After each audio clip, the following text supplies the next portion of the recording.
This is a story about a world obsessed with stuff. It's a story about a system in crisis.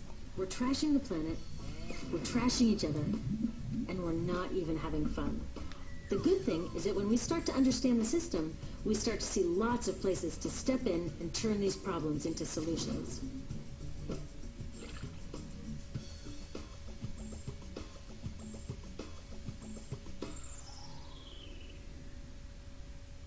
One of the problems with trying to use less stuff is that sometimes we feel like we really need it. What if you live in a city like, say, Cleveland, and you want a glass of water? Are you going to take your chances and get it from the city tap? Or should you reach for a bottle of water that comes from the pristine rainforest of Fiji? Well, Fiji brand water thought the answer to this question was obvious, so they built a whole ad campaign around it. It turned out to be one of the dumbest moves in advertising history. You see, the city of Cleveland didn't like being the butt of Fiji's jokes, so they did some tests, and guess what? These tests showed a glass of Fiji water is lower quality, it loses taste tests against Cleveland Tap, and costs thousands of times more. This story is typical of what happens when you test bottled water against tap water. Is it cleaner? Sometimes, sometimes not. In many ways, bottled water is less regulated than tap. Is it tastier? In taste tests across the country, people consistently choose tap over bottled water. These bottled water companies say they're just meeting consumer demand. But who would demand a less sustainable, less tasty, way more expensive product, especially one you can get for almost free in your kitchen? Bottled water costs about 2,000 times more than tap water. Can you imagine paying 2,000 times the price of anything else? How about a $10,000 sandwich? Yet people in the U.S. buy more than 500 million bottles of water every week.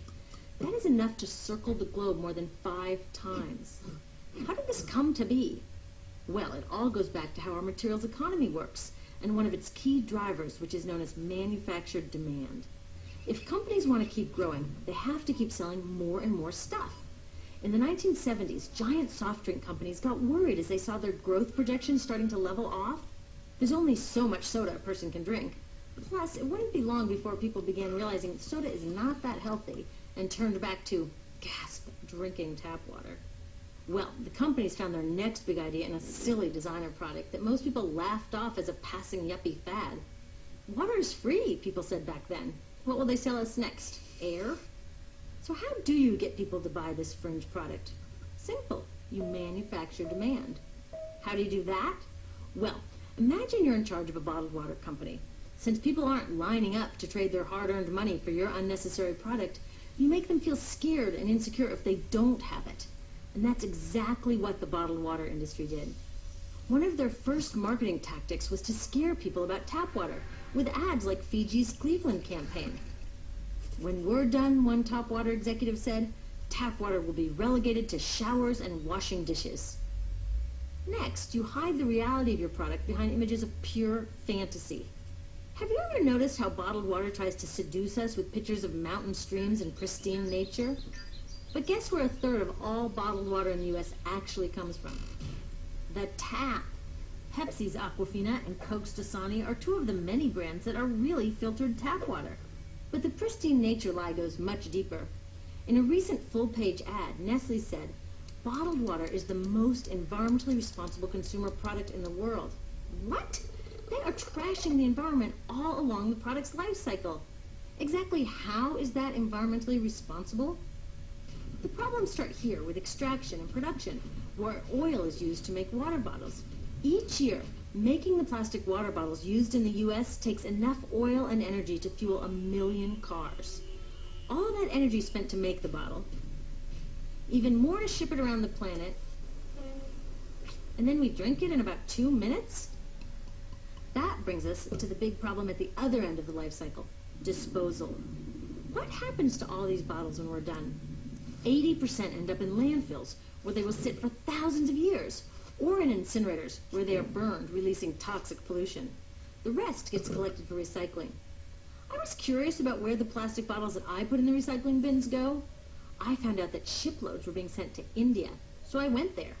I will never forget riding over a hill outside Madras, where I came face to face with a mountain of plastic bottles from California. Now, real recycling would turn these bottles back into bottles.